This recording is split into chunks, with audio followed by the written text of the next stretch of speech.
Mario, nuestras experiencias, especialmente aquellas que son muy intensas desde el punto de vista emocional, son las que dan lugar a nuestras creencias inconscientes. ¿Cómo incidir sobre esas creencias? ¿Cómo cambiar esas creencias? ¿Cómo detectarlas, de hecho? Bueno, las creencias que tienen más impacto en nosotros no somos conscientes de que las tenemos, operan a nivel inconsciente. Es importante que sepamos que este tipo de creencias para nosotros son certezas incuestionables y están dirigiendo muchísimos de nuestros procesos mentales. La clave para saber cuándo una persona tiene una creencia limitante es observar el cuerpo. Cuando un ser humano se llena de tensión ante una situación determinada, cuando un ser humano siente que su cuerpo se bloquea, que su mente se nubla, en ese momento sabemos que una creencia limitante se está activando. En lugar de pensar que ese desafío es demasiado grande, yo invito a un momento de paz, un momento de serenidad y hacerse uno a sí mismo una pregunta. ¿Qué me estoy diciendo a mí mismo? ¿Qué me estoy diciendo a mí misma para sentirme tan insignificante, tan pequeño en esta situación? Qué difícil es eso, ¿eh? Es difícil porque las creencias inconscientes tienen, yo lo llamo su propio sistema inmunitario, su propio sistema para preservarse y mantenerse. Es mi experiencia que cuando buscamos espacios de soledad, espacios de tranquilidad, y hacemos esta pregunta y tenemos la paciencia de aguardar, surge una idea de un lugar muy especial, no procede, la sensación es que no procede de la cabeza, la sensación es que procede del cuerpo. Te viene algo, te viene una idea, te viene un pensamiento muy sorprendente, descubres una nueva realidad y lo que notas inmediatamente es como el cuerpo en su totalidad se relaja. Es como si te hubieras quitado un montón de kilos que tenías en la espalda o llevabas en la espalda sin darte cuenta de que los llevabas. ¿Cómo sabemos con qué filtros mentales quedarnos, Mario, y cuáles rechazar? A ver, la reinvención no consiste en rechazar el pasado, sino en aprovechar al máximo toda la información que viene del pasado. El pasado nos ha de informar. Lo que creo que es importante es que no nos determine. Los filtros son esas gafas de las que tú hablabas, Sergio, que moldean, modulan y alteran nuestra percepción de la realidad. Cuando un ser humano se siente absolutamente impotente para hacer frente a un desafío o a un reto que se está encontrando en su vida, no cabe duda que esos filtros están actuando. No quiere decir para nada que el problema no sea difícil, el problema puede ser muy complejo. Cuando tenemos esa sensación de absoluta impotencia es porque hay una creencia limitante. Siempre hay un camino, a lo mejor no un camino para resolver perfectamente el problema, sí un camino para darle una respuesta a ese problema, a ese reto. ¿Todos estamos dispuestos a cambiar? Magnífica pregunta, en absoluto. Muchas personas dicen que quieren cambiar y no hacen absolutamente nada para cambiar. Porque el cambio personal, la transformación, da mucho miedo. Es salirte de esa zona conocida, de tu status quo, y empezar a explorar más allá de las limitaciones que uno mismo se ha impuesto. La personalidad es como un rol, como un papel.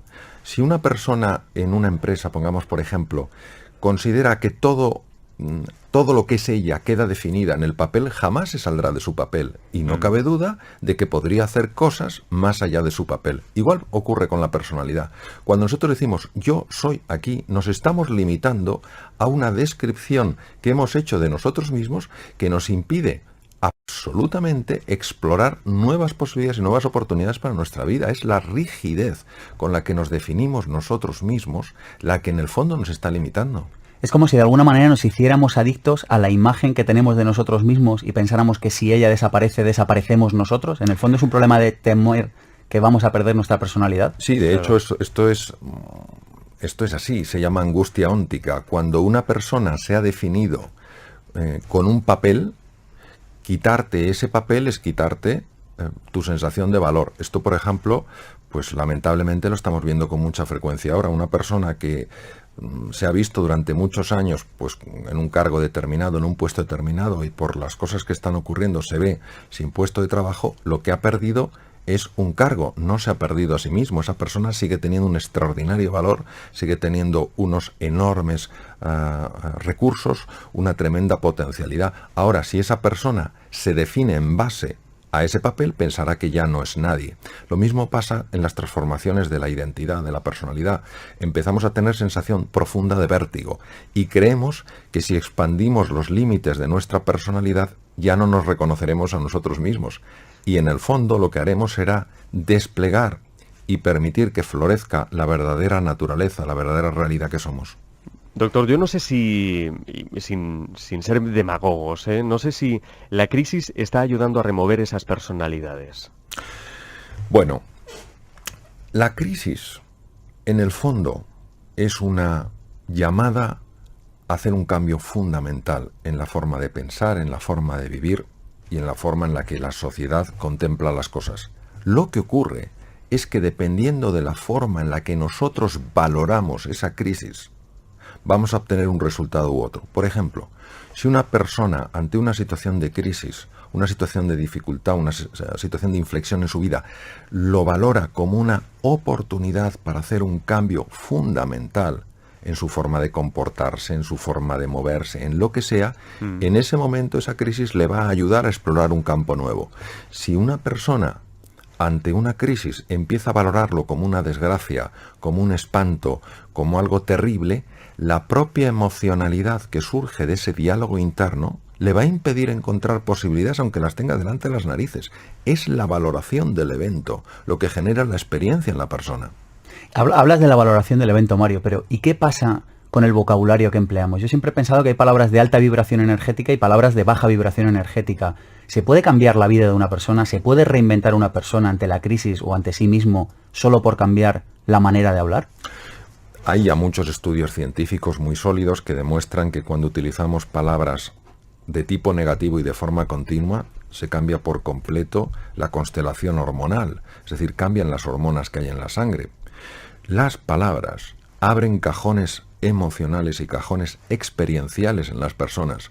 Por eso la palabra es un símbolo que abre todo un mundo de sentimientos en el ser humano. Las emociones, los sentimientos moldean, modulan nuestra percepción de la realidad. Por ejemplo, si yo ante un problema que es complejo empiezo a decir, es espantoso, esto es horroroso, esto es una desgracia, no hay quien lo resuelva, sin darme cuenta, además esto se ha podido fotografiar todo el proceso con técnicas modernas de neuroimagen, empieza a cambiar el funcionamiento del cerebro. Claro. Y al final el propio problema llega a tener tal envergadura que me siento completamente incompetente e insignificante para hacerle frente. Las palabras no se las lleva el viento, las palabras crean profundas realidades. ¿Cuál es la diferencia entre emoción y estado de ánimo? La diferencia es fundamentalmente cronológica. Nosotros tenemos emociones y vivimos en estados de ánimo. Por ejemplo, si yo por la mañana tengo un disgusto, sí, pues eso me genera una emoción que puede ser de frustración, de desencanto, de desesperanza, de lo que sea. Cuando eso se estanca, se enquista en el tiempo y esa emoción está permanentemente presente en mi vida, eso es un estado de ánimo. Por eso las personas tenemos emociones y vivimos en estados de ánimo. Hay una frase, Mario, que me ha encantado de tu libro, dice así, dice, usted no tiene que convertirse en nadie diferente a quien ya es, porque en su esencia usted ya es perfecto y completo. Estamos tan desempoderados que se nos ha olvidado que todos llevamos un pequeño Dios, que todos somos unas creaciones maravillosas. Bueno, cuando a veces oigo todas las críticas que se hacen al miedo, como si el problema del ser humano fuera el miedo, la verdad es que me quedo sorprendido. Si el ser humano no tuviera los circuitos y los núcleos del miedo, no podría sobrevivir. El problema del ser humano no es el miedo, el problema del ser humano es la ignorancia de su verdadera naturaleza. Claro, cuando tú no eres consciente de tus recursos y de tus posibilidades, te asustas ante el más pequeño de los desafíos. Claro que somos ignorantes de nuestra verdadera naturaleza. En un momento determinado de nuestra vida, cuando éramos chiquititos, hicimos una definición, una descripción de nosotros mismos, nos la creímos y ahora vivimos de acuerdo a esa descripción y no de acuerdo a nuestra naturaleza. Nuestra naturaleza, en su conjunto y en su esencia, es perfecta. La palabra perfecta quiere decir completa. Es decir, no somos mecanismos de relojería averiados que nos tienen que arreglar porque no damos la talla. Somos seres excepcionales porque cuando uno es capaz de encontrar y conectar con esa excepcionalidad en su interior, también la puede haber en los demás. Es decir, no es una excepcionalidad, yo soy más que tú, somos extraordinarios, pues vamos a vivir de acuerdo a quiénes somos. ¿De qué manera alguien que quiera cambiar su vida, su estado de ánimo, le puede ayudar a lograr su propósito hacer deporte? Pues de una manera muy sorprendente y muy potente. Tengamos en cuenta que los estudios que se han hecho en cadáver para calcular el número, la longitud de nervios que conecta lo que es el neuroeje, el cerebro, cerebelo, médula espinal, en fin, todo el conjunto del neuroeje con el cuerpo, da una cifra tremenda, 45.000 kilómetros de nervios. Entonces son nervios que mandan información del neuroeje, del sistema nervioso central al cuerpo y que reciben información del cuerpo. Sabemos, por ejemplo, que las personas que hacen ejercicio físico, no tiene que ser deporte, sino ejercicio físico de una manera habitual, media hora al día, andando deprisa, 5 días a la semana, sabemos que aumenta la población de neuronas del hipocampo. Esto se describió en el año 2002. Sabemos que las personas que hacen ejercicio físico cambian su constelación hormonal y son mucho menos susceptibles a los vaivenes emocionales cuando nos encontramos con dificultades en la vida. Sabemos que las personas que hacen ejercicio físico viven más tiempo, sabemos que son menos susceptibles a padecer carcinomas, a padecer tumoraciones malignas.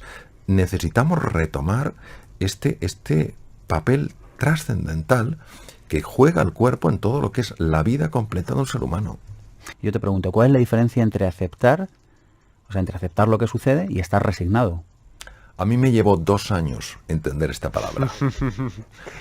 2 años, porque no es una palabra que en principio resulte lógica. La aceptación solo significa reconciliarse con la realidad. Es decir, asumir una realidad sencillamente porque es, aunque no me guste. La aceptación deja de resistirse a lo que es. Deja de luchar con la realidad. Es decir, si a mí me diagnostican un tumor maligno, la aceptación no quiere decir que me guste, la aceptación no quiere decir que esté de acuerdo, la aceptación es que asuma que esa es la realidad y con esa realidad ahora tengo que jugar. ¿Qué ocurre cuando yo acepto? Que me aflojo muchísimo, que esa tensión de la rebeldía contra la realidad produce cambios muy negativos en el funcionamiento del cuerpo y del cerebro. La resignación es una actitud pasivo-agresiva. Es decir, no es que yo me ponga a dar gritos, no es que yo empiece a dar voces, pero hay una resistencia, hay un rechazo oculto a esa realidad. Sabemos que la actitud pasivo-agresiva, mantenida en el tiempo cuando es un estado de ánimo, produce una elevación de una hormona que se llama cortisol y que es muy negativa en el funcionamiento, por ejemplo, del sistema de defensa, del sistema inmunitario, en el metabolismo óseo, en el funcionamiento del tubo digestivo. Es decir, la aceptación me permite tomar acciones una vez que he asumido que esa es mi nueva realidad. Tiempo complicado el que nos toca vivir, tiempo muy complicado, doctor. Tiempo complicado y tiempo interesante. En mi experiencia, para gestionar algo que en su base es incierto, hay que hacer un abordaje bastante indirecto. No podemos negar la velocidad de los cambios, no podemos negar la complejidad de los cambios. Si el mundo es incierto y al cerebro humano le obsesiona la seguridad, le obsesiona la protección, le obsesiona el control, ¿qué podemos hacer para gestionar la incertidumbre? Pues creo que el camino es gestionar la desorientación. Es decir, nosotros tenemos que aceptar quiere decir asumir que vivimos en un mundo distinto, es un mundo con cambios muy rápidos, como he comentado, muy ambiguo, muy incierto. ¿Dónde podemos encontrar nosotros solidez? ¿Dónde podemos encontrar esa estabilidad que el cerebro necesita para calmarse, para reequilibrarse, para no vivir en la angustia, en la desesperanza? Pues en una serie de orientaciones claras, en una serie de puntos de referencia, en una serie de valores que para nosotros tengan sentido y que creamos tanto en ellos por la fuerza de la propia experiencia o por la experiencia de otros que para nosotros tengan autoridad legítima en el sentido de que sea su conducta coherente, y seguir estos valores, seguir estas guías, genera muchísima estabilidad mental. Cuando una persona está equilibrada mentalmente, se enfrenta o se relaciona con la ambigüedad y la incertidumbre de una manera radicalmente distinta. Cuando una persona no se siente equilibrada internamente ante la ambigüedad y la incertidumbre, se asusta. Y cuando somos presa del miedo, no sale lo mejor de nosotros.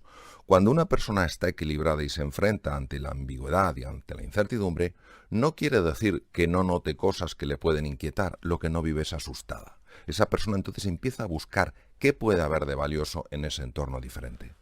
¿Cómo controlar esos estados de ánimo, doctor? ¿Y cómo eliminar el miedo al miedo? Bueno, no podemos dar respuestas simplonas a preguntas profundas. En primer lugar, nuestra relación con el miedo tiene que cambiar drásticamente. Claro. Nosotros jamás habríamos podido llegar donde estamos si no tuviéramos centros capaces de reconocer el peligro. Entonces el problema no es cuando tenemos miedo, sino cuando el miedo nos tiene a nosotros. Entonces, cuando eso nos ocurre, yo prefiero llamarlo pánico. El pánico genera reacciones muy poco pensadas. Por ejemplo, bloqueo muy frecuente de ver hoy en día. Otro es una reacción de rechazo, es una resistencia, es una ira, muchas veces sin tener claro hacia qué te estás enfrentando, y otro directamente es la huida. ¿Cómo gestionar los estados del ánimo? Los estados del ánimo son estados del alma. La palabra ánima es alma. Los griegos la definían como aliento, como viento.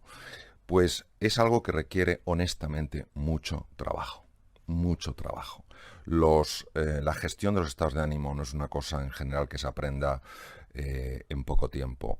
Requiere mucho compromiso, requiere mucha determinación, persistencia y paciencia. ¿Por qué?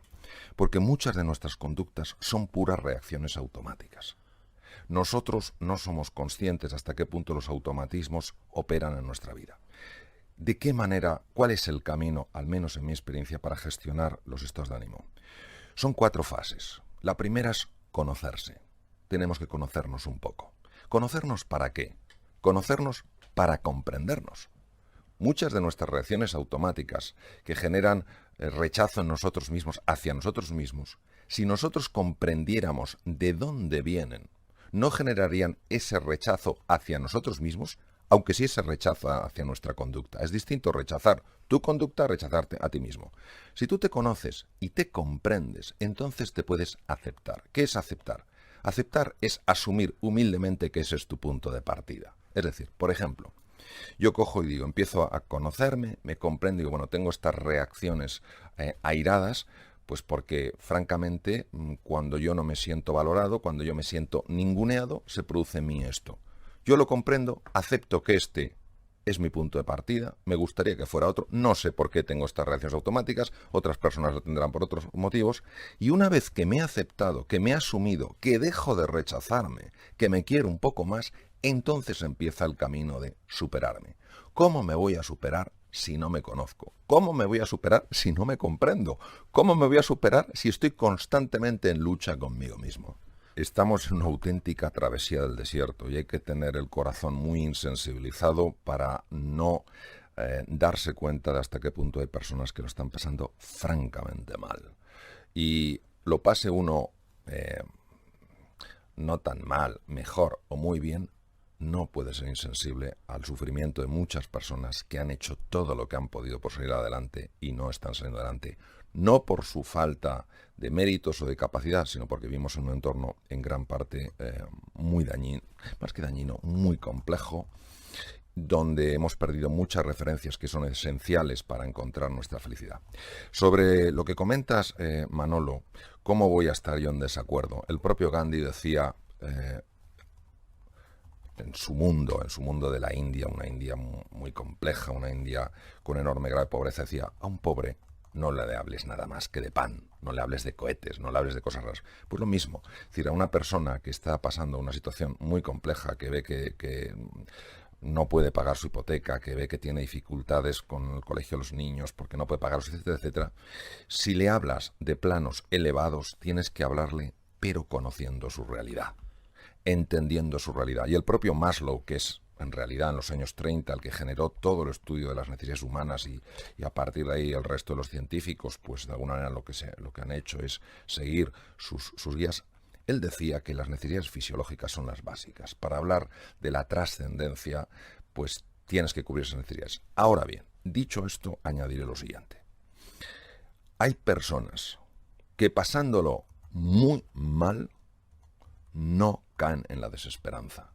Hay personas que pasándolo muy mal no caen en el absoluto victimismo. Es decir, incluso en las peores circunstancias externas, ante las peores adversidades, la historia demuestra, no con muchos ejemplos, sí con algunos, que el ser humano es libre para tomar una resolución, que es la siguiente.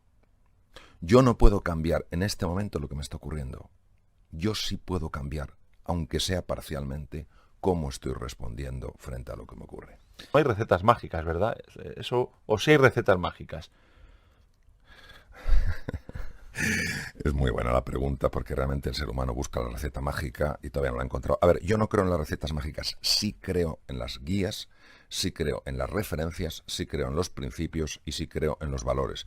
Y creo que cuando una persona tiene unos principios claros, unos valores que le perfeccionan como persona, al final empieza a experimentar en su vida una transformación que puede tener tintes, entre comillas, mágicos.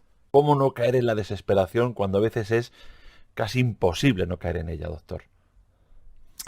Albert Camus, que ganó el Premio Nobel de Literatura en los años 50 y es un hombre de una enorme profundidad en su pensamiento, hablaba mucho de que la gran cuestión es el suicidio. ¿Por qué no nos suicidamos? Y cuando nosotros nos hacemos esta pregunta tan dura, tan difícil y tan profunda, nos damos cuenta de que no nos suicidamos porque hay cosas en nuestra vida que son hermosas. Hay cosas en nuestra vida que son valiosas, aunque a veces, lamentablemente, no las valoremos. Y tenemos una tendencia muy frecuente y muy dañina a fijarnos en aquello que nos falta y no en aquello que tenemos.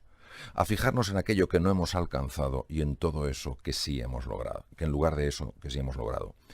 Cuando nosotros nos hacemos una pregunta que es ¿qué tiene sentido en mi vida hoy? Y empezamos a salir de ese pozo de desesperanza, de esa negrura, nos daremos cuenta de que tenemos muchas cosas para sentir agradecimiento. Si nos enfocáramos un poco más en eso, lograríamos un mayor equilibrio en nuestra vida. Nosotros sabemos por estudios que existen en neurociencias que cuando una persona está más equilibrada, su cerebro funciona radicalmente, de una manera radicalmente diferente. Aumenta la conexión entre las neuronas, la neuroplasticidad. Esto implica que la persona aumenta sus capacidades cognitivas, aumenta su inteligencia, aumenta su creatividad, aumenta su imaginación y, por tanto, puede encontrar alternativas donde antes no había ninguna.